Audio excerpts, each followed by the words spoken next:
राष्ट्रपति द्रौपदी मुर्मू को यहाँ पर जो है सफाई देनी चाहिए इस बात को लेकर के कि आखिरकार यूसीसी के मुद्दे को लेकर के इतना विरोध क्यों हो रहा है, और अगर उनके पक्ष में वाकई कुछ वो कहती हुई नजर आती हैं यूसीसी कानून को लेकर के, तो ये साफ तौर पर जाहिर होगा कि वाकई ये कानून देश में लागू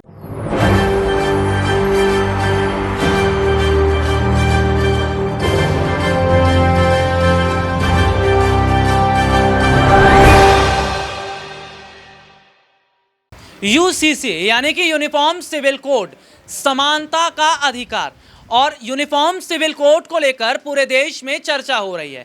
सत्ता पक्ष और विपक्षी पार्टी के नेता आमने सामने हैं। हालांकि यूनिफॉर्म सिविल कोड लागू होने से पहले विपक्षी पार्टी के कई नेताओं को दिक्कत भी है।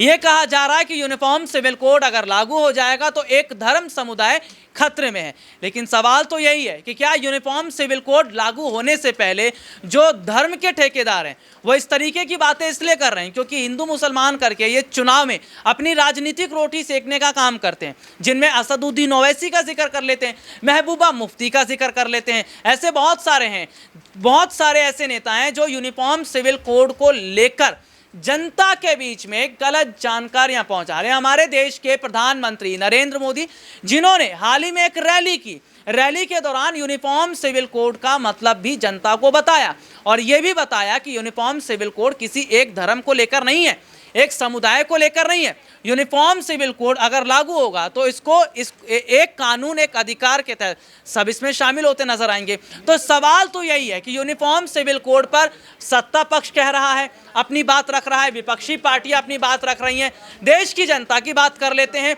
90% जनता सरकार के साथ खड़ी है, लेकिन देश के राष्ट्रपति का रुख क्या होने वाला है, क्योंकि देश का राष्ट्रपति देश का राजा होता है। और सीधे तौर पर मैं अपने दर्शकों को बताऊं कि आज मेरे साथ मेरे 3 सहयोगी जुड़ेंगे जो यूनिफॉर्म सिविल कोड पर मैं उनसे बात करूंगा, जो कि चर्चा भी होगी और सीधे तौर पर सवाल यही होगा कि देश के राष्ट्रपति का रुख क्या होना चाहिए। सिद्धार्थ मेरे साथ मौजूद है। सिद्धार्थ, यूनिफॉर्म सिविल कोड को लेकर अगर मैं बात करूं तो सिख समुदायों को लेकर भी बहुत सारी बातें कही जा रही हैं। आपने कुछ खबरें की थी, मैं उस पर जानना चाहूंगा कि सिख समुदायों का क्या रिएक्शन है। और दूसरा मेरा सवाल यह रहेगा, यूनिफॉर्म सिविल कोड को लेकर जनता क्या सरकार के फैसले के साथ खड़ी है? देखिए, आपके प्रश्न में जो है 2 प्रश्न थे। सबसे पहला प्रश्न ये था कि यूनिफॉर्म सिविल कोड को लेकर के जिस तरह सिख समुदाय के बारे में कहा गया था, तो शुरुआत में मैं इसको बहुत ही संक्षेप में इसको निपटाना चाहूँगा। संक्षेप में बात यह है कि जिस तरह से असदुद्दीन ओवैसी ने जो है प्रधानमंत्री मोदी पर तंज कसते हुए कहा था कि यूनिफॉर्म सिविल कोड के मामले में आप देश भर के हर एक संप्रदाय को, सभी लोगों को समझा नहीं सकते क्योंकि प्रधानमंत्री के दावे खोखले हैं, उनका कहना था ऐसा। उन्होंने कहा कि आप उत्तर प्रदेश के लोगों को समझा सकते हैं, बिहार के लोगों को समझा सकते हैं, गुमराह कर सकते हैं, डरा सकते हैं, बरगरा सकते हैं, लेकिन आप पंजाब के सिखों को कैसे समझाएंगे? जाहिर तौर पर उनका कहने का मतलब यह था कि जिस तरह से अपने हरियाणा और पंजाब के सिखों को और किसानों को जो आपने देखा था, उन्होंने जो है सरकार को जो है अपने 3 कृषि कानून वापस लेने के लिए मजबूर कर दिया था। तो उनके कहने का मतलब था कि जिस तरह से पंजाब के सिखों में जो है समुदाय, माफ़ कीजिएगा, जो कॉमन परिवार है, जिसको अविभाज्य परिवार जिसे कहते हैं, अनसेपरेटेड फैमिली, ये कल्चर देखने को काफ़ी ज़्यादा है, मिलता है। तो उनके कहने का था पहला ये। और दूसरा जो है, उन्होंने पता नहीं किस अटकल के आधार पर जो है शायद इसे विवाह के मुद्दे से भी जोड़कर देखा जा रहा था।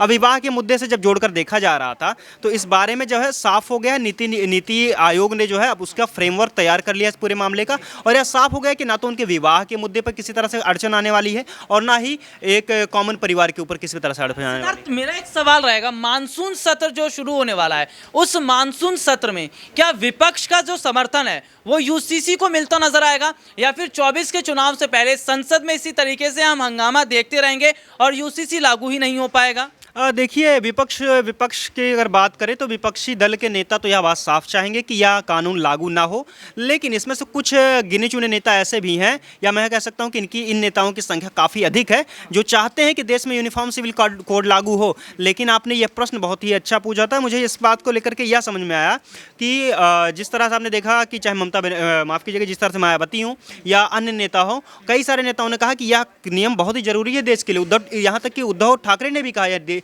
नियम बहुत ज़रूरी है, लेकिन उन्होंने यह भी कहा कि समय रहते हुए अगर इस नियम को समझा करके सरकार सब में संतुष्टि लाने की कोशिश करती है तो यह नियम जाहिर तौर पर लागू होगा। और मुझे लगता है कि विपक्ष के नेता जब इससे सदन में पारित किया जाएगा और बहुमत के ऊपर जब प्रस्ताव पारित होगा तो उसमें कई सारे क्रॉस वोटिंग भी देखने को मिलेंगे और मुझे लगता है कि यह नियम जरूर जो है विधानसभा में पारित होगा। जी। बहुत बहुत शुक्रिया आपका। देखिए, संसद के सत्र की अगर मैं बात करूं, वहां पर क्या विपक्ष का हंगामा रहेगा या विपक्ष इस बिल को पेश नहीं होने देगा, लेकिन सबसे बड़ा सवाल जो है वो सवाल ये है कि क्या देश के राष्ट्रपति जो यूसीसी को लेकर है उनकी क्या राय है, या वो राष्ट्रपति जो हैं वो यूसीसी को लेकर जो है किस तरीके से जनता को मैसेज दे सकते हैं, या उनका क्या मैसेज होना चाहिए। इसी मुद्दे पर हमारे साथ बातचीत करने के लिए हमारे सहयोगी मौजूद हैं।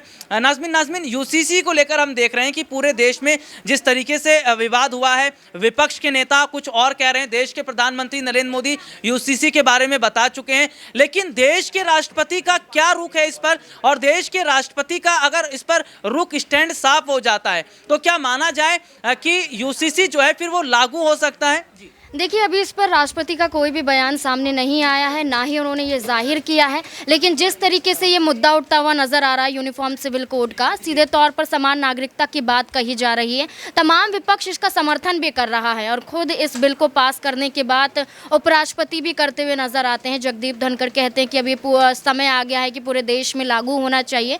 तो साफ तौर पर जाहिर है कि राष्ट्रपति का भी फैसला यही होने वाला है और सीधे तौर पर इस फैसले पर हस्ताक्षर करती हुई भी नजर आएंगी और ये बिल पास होता हुआ भी नजर आएगा, क्योंकि तमाम लोगों का समर्थन इस बिल को मिलता हुआ नजर आ रहा है। तो सीधे तौर पर राष्ट्रपति का भी यही कहना होगा। नाज़मीन, यूनिफॉर्म सिविल कोड पर हम देख रहे हैं कि महबूबा मुफ्ती और असदुद्दीन ओवैसी दो बड़े मुसलमान चेहरे हैं ये, लेकिन सीधे तौर पर उनकी तरफ से ये कहा जा रहा है कि भैया एक समुदाय को खतरा है, या एक समुदाय जो है वो इसके बाद जो है कहीं ना कहीं सीधे तौर पर कहा जाए तो टारगेट वाली बात हो जाती है। लेकिन क्या वाकई असदुद्दीन ओवैसी, महबूबा मुफ्ती जो बात कह रहे हैं वो ठीक है, या फिर मुस्लिम समुदायों की अगर बात करें, जो आधी आबादी और मुस्लिम धर्मगुरुओं का मैं जिक्र करना चाहूँगा। अभी हाल ही में मैं एक खबर को देखा जिसमें वो ये कह रहे हैं कि सरकार जो फैसला ला रही है उसके बारे में आप पहले पढ़िए तो, सुनिए तो, देखिए तो, उसके बाद जो है सवाल खड़ा कीजिए। देखिए, यहाँ पर जब CNRC आया था तो तब भी ये कहा गया था कि मुसलमानों को टारगेट किया जा रहा है, एक समुदाय को टारगेट किया जा रहा है, जिसके बाद बवाल सड़कों तक देखा जाता है और शाहीन बाग में कितना लंबा आंदोलन चलता हुआ नज़र आता है। उसके बावजूद कोई भी यहाँ पर सही तरीके से फैसला नहीं हो पाता है। उसी तरह से अब यूनिफॉर्म सिविल कोड को लेकर भी ये कहा जा रहा है कि एक समुदाय को टारगेट किया जा रहा है, तो उसी का विरोध यहाँ पर ओवैसी करते हुए नज़र आ रहे हैं और सीधे तौर पर ये विरोध और भी हुआ नजर आएगा अगर इस पर स्पष्टीकरण अगर प्रधानमंत्री नरेंद्र मोदी ने नहीं दिया, या इस बिल के वाकई क्या मायने हैं इसको समझाया नहीं गया, तो सीधे तौर पर इसका विरोध तो जाहिर तौर पर होता हुआ नजर आएगा। जी, बहुत बहुत शुक्रिया आपका। और देखिए, यूनिफॉर्म सिविल कोड को लेकर अगर मैं बात करूं तो मेरे जो दोनों सहयोगी हैं जिन्होंने विस्तार से अपनी अपनी बात रखी, और देखिए यूनिफॉर्म सिविल कोड का जो मुद्दा है ना, हम उस मुद्दे को लेकर इसलिए बात कर रहे हैं ताकि जनता के बीच में ये बताया जाए कि आखिरकार मामला है क्या, यूनिफॉर्म सिविल कोड है क्या, देश के प्रधानमंत्री कह क्या रहे हैं, विपक्ष क्या कह रहे हैं, संसद में क्या ये पास हो पाएगा या नहीं हो पाएगा। मानसी भी हमारे साथ, हमारी सहयोगी जुड़ी हुई है। मानसी, यूनिफॉर्म सिविल कोड को लेकर देश बटा हुआ है, सत्ता पक्ष जहां ये बताने की कोशिश कर रहा है कि ये जो सिविल कोड है ये समानता का अधिकार है, इसमें एक जो समानता का अधिकार है इसमें सबको एक बराबर के तौर पर देखा जाएगा। विपक्ष ये कह रहा है कि ऐसा नहीं है, यूनिफॉर्म सिविल कोड लागू हो जाएगा तो केवल एक समुदाय खतरे में है। लेकिन यहाँ पर देखा जाए, देश के राष्ट्रपति का मैं जिक्र करना चाहूँगा, द्रौपदी मुर्मू हमारे देश की महिला राष्ट्रपति हैं। राष्ट्रपति का क्या स्टैंड होना चाहिए, या अगर देश में हम देख रहे हैं कि जनता नहीं समझ पा रही है या सरकार नहीं समझा पा रही है, तो क्या राष्ट्रपति को उतारा जाएगा देश के लोगों को, देश की जनता को समझाने के लिए? बिल्कुल, राष्ट्रपति द्रौपदी मुर्मू को यहाँ पर जो है सफाई देनी चाहिए इस बात को लेकर के कि आखिरकार यूसीसी के मुद्दे को लेकर के इतना विरोध क्यों हो रहा है, और अगर उनके पक्ष में वाकई कुछ वो कहती हुई नज़र आती हैं यूसीसी कानून को लेकर के, तो ये साफ तौर पर जाहिर होगा कि वाकई ये कानून देश में लागू होना चाहिए और ये सभी के लिए बहुत ज़रूरी है। ये केवल एक धर्म विशेष को टारगेट करने के लिए ये कानून नहीं लाया जा रहा है। तो मुझे ऐसा लगता है कि देश की जनता को ये समझाने की बेहद ज़रूरत है और ठीक तरीके से बताने की भी ज़रूरत है कि आखिरकार यूसीसी क्या है और देश को लेकर के, देश के कानून को लेकर के उसमें क्यों क्या ज़रूरी है। तो यहाँ पर साफ तौर पर ये कहना ज़रूरी है कि प्रधानमंत्री नरेंद्र मोदी शायद इस बात को नहीं समझा पा रहे कि यूसीसी कानून क्यों ज़रूरी है देश के लिए। राष्ट्रपति द्रौपदी मुर्मू अगर समझाती हैं तो, और अगर फेवर में इसके कुछ बोलती हुई नजर आती है, साफ तौर पर ये कानून लोकसभा और राज्यसभा में भी पास हो जाएगा। जी, ये कानून लोकसभा और राज्यसभा में पास हो जाएगा। अब आने वाले वक्त में देखना होगा कि या यूसीसी को लेकर बवाल ऐसे ही छिड़ता रहेगा या राष्ट्रपति को उतारकर सरकार इस पूरे मामले को शांत करवा देती है। फिलहाल आज के लिए इतना ही और आपसे फिर दोबारा मुलाकात होगी। आप लोगों को क्या लगता है, देश में यूसीसी लागू होना चाहिए या नहीं, आप लोग कमेंट करके जरूर बताएं। फिलहाल आज के लिए इतना ही, आपसे फिर दोबारा मुलाकात होगी। इजाजत दीजिए, नमस्कार।